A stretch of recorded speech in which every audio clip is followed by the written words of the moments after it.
Now, the National Audit Office has warned of stress in the policing system, saying the Home Office doesn't fully understand the demands officers face across the country.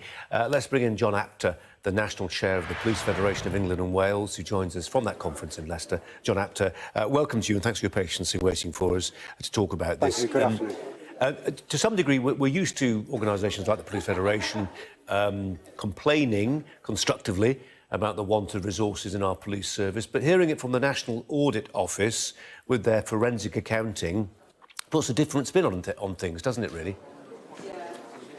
It does, and it makes me angry because we've been talking about the consequence of cuts and now the reality of cuts for a number of years.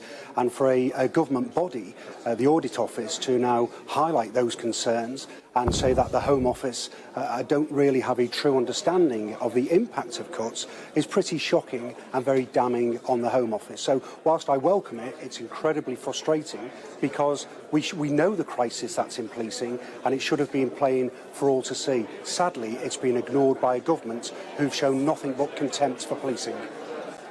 One of the things that's highlighted is what's considered to be a reduction in proactive policing, whether that's traffic police, stopping people for speeding or testing for with breathalyzer tests, the sorts of things that may not necessarily show up in the statistics but do have an impact. Absolutely, and when you look at specialist parts of policing, some people, both in policing and outside, see them as a nice to have. They see them as a luxury. But when we are battling with demand, so it's a decision, do we answer 999 calls? Do we have neighbourhood policing teams? Do we have a traffic response team? Tough decisions have to be made, and there are simply not enough officers to go around. So there is an impact. So that's where I've been saying for a number of years now, the Police Federation and others have been saying that cuts will have consequences. That consequence is here, it's real, and it's damaging policing. Policing is in crisis, no matter what others will say, because I speak to colleagues daily who are professional, dedicated police officers across England and Wales who are desperately frustrated and angry that this has been allowed to happen to policing.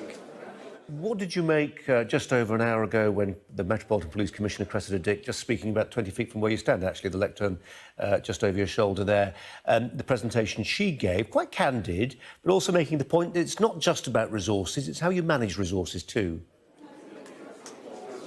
Yeah, I completely agree, and I would say it's nice that senior leaders within policing are at last starting to speak out about the problems that we're having in policing. And it is about the efficiency of policing, but we've been reforming for decades. Since 2010, with the austerity measures that have been put in place, we've seen policing change massively, considerably. We are doing things differently. We are pushing and striving to be so efficient that we are now becoming inefficient, and that's not what anybody wants. So whilst I support what the Commissioner said, and it's good that she and others are now starting to speak up, the government need to put their money where their mouth is. They have to step up and invest money in policing before it's too late, and we are very near that place. John Apter, thanks very much indeed.